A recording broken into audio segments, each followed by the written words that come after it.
रामजतन भागम भाग में लगे हुए थे। ऐसे तो घर में उनके अलावा उनके अपने सगे 2 भाई और 2 बेटे भी थे, जो उनका हाथ बटाने में मशगूल थे। किंतु फिर भी रामजतन को ऐसा प्रतीत हो रहा था जैसे कहीं कुछ कमी न रह जाए।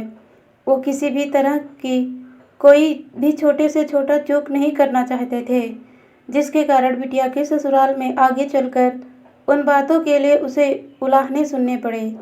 आज के परिवेश को देखते हुए एक पिता का भावुक हृदय साशंकित था।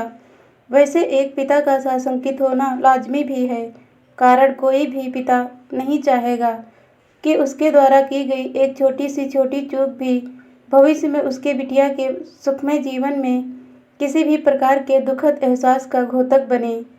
रामजतन पेशे से एक प्राथमिक शिक्षक थे। उनके दोनों भाई रामसेवक एवं रामकेश भी सरकारी नौकरी में सेवारत थे। तीनों भाइयों में अथाह प्रेम था।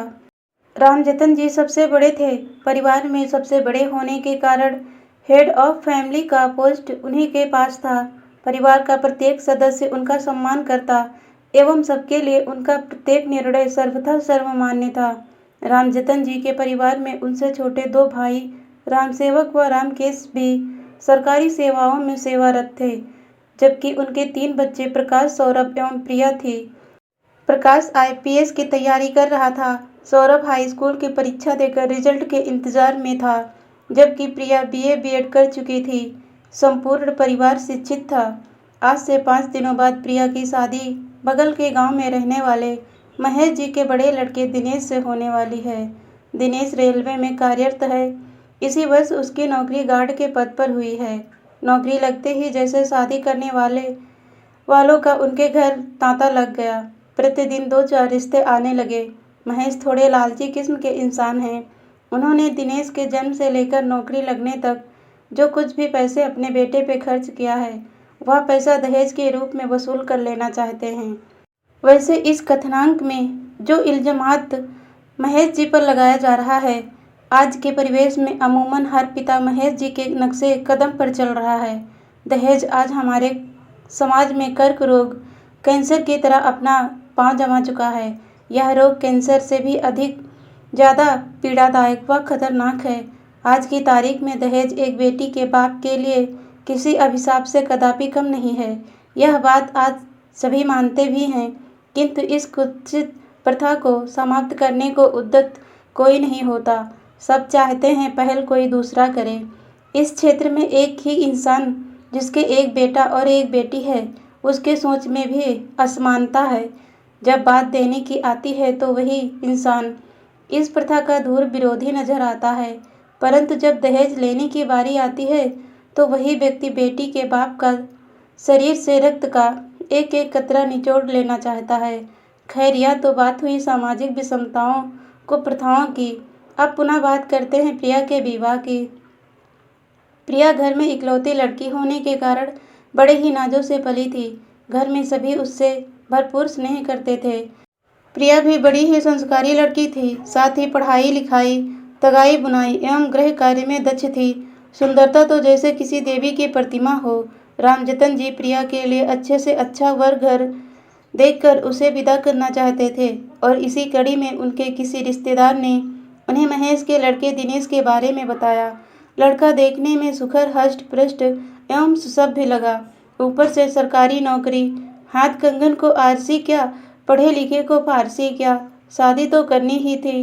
जितने दान दहेज की मांग हुई, रामजतन देने को तैयार हो गए।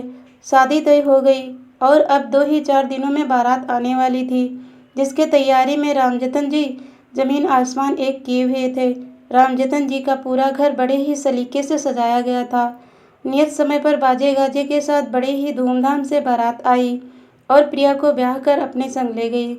आज जहाँ एक तरफ बेटी के विदाई का दुख था, जहाँ बाबुल का घर सूना सूना सा काटने को दौड़ रहा था, तो वहीं दूसरी तरफ नववधू के शुभागमन की भरपूर खुशी थी। महेश जी का घर नववधू के स्वागत में फूलों से सजाया गया था। नववधू का संपूर्ण रीति रिवाजों के साथ वधू प्रवेश कराया गया। बहू नहीं जैसे साक्षात लक्ष्मी का आगमन हुआ हो। आखिर हो भी क्यों ना, प्रिया अपने साथ मुंह मांगी दहेज जो लेकर आई थी, किंतु यहाँ एक गलती प्रिया के पिताजी ने कर दी। वो दहेज कबूल करते समय बेटहा पक्ष के समक्ष गिड़गिड़ाए नहीं। एक तो करेला ऊपर से नींद चढ़ा।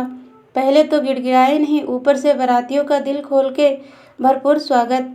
जहाँ महेश की औकात से भी अधिक दहेज लेने के लिए पूरे एरिया जवार में हिनाही होने लगी, वही बेटी को बढ़ चढ़ कर दहेज देने और बारातियों का भरपूर स्वागत करने के लिए रामजतन की तारीफ।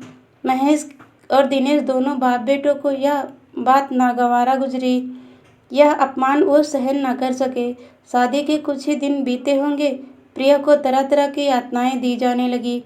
आए दिन की यातनाओं और उलाहनों से तंग आकर प्रिया ने एक दिन दिनेश से पूछ ही लिया, आखिर उसके साथ ऐसा व्यवहार क्यों किया जा रहा है। दिनेश ने उसे अपने पिता से 10 लाख रुपए और मांग लाने को कहा, ताकि शहर में घर लेकर उसे अपने साथ रख सके।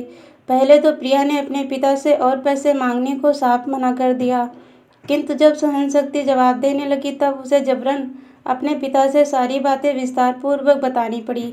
वैसे तो हमारे संविधान में दहेज उत्पीड़न के लिए बड़ा सख्त कानून है, लेकिन लोकलाज के डर से कई बार कन्या पक्ष के लोग इससे दूरी बनाकर अनजाने में ही ऐसे गुनाह को बढ़ावा देने का कार्य कर बैठते हैं। यहाँ भी कुछ ऐसा ही हुआ। एक तो बेटी के सुखी भविष्य के लिए रामजतन जी पहले ही अपने औकात से फाजिल खर्च कर चुके थे, और अब 10 लाख जैसी भारी भरकम रकम बेटों या भाइयों से बिना पूछे उन्होंने सारे खेत बंधक रख दिए। इतना करने के बाद भी केवल 8 लाख रुपए ही इकट्ठा कर पाए।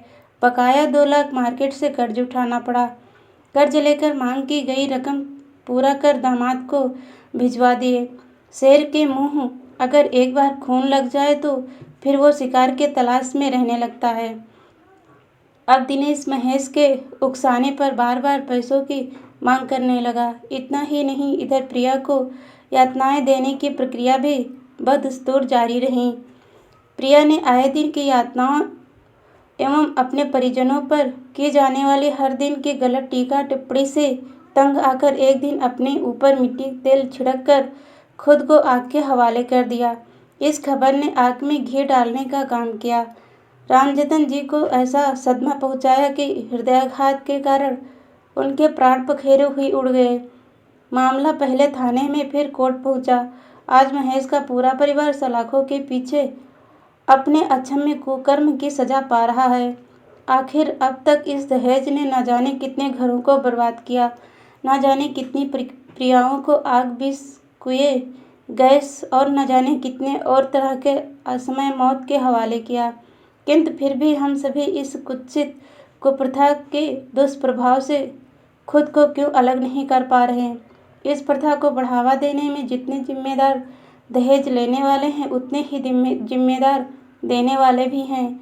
हम बेटी के विवाह से पहले वर पक्ष के संबंध केवल यह पता कर अपनी जिम्मेदारी पूर्ण कर लेते हैं कि लड़का कमाता कितना है, खेती बाड़ी कितनी है, जमीन जायदाद पैसों के आवागमन से ज़्यादा और कुछ जानने का प्रयास नहीं करते। दहेज की मांग से ही उस परिवार के भावी नियति का आकलन कर लेना चाहिए, ताकि भविष्य में कोई और प्रिया असमय मौत का वरण न करे, या फिर कोई प्रिया ससुराल पक्ष के द्वारा दहेज उत्पीड़न का शिकार न हो, जबरदस्ती जलाई न जाए। धन्यवाद दोस्तों।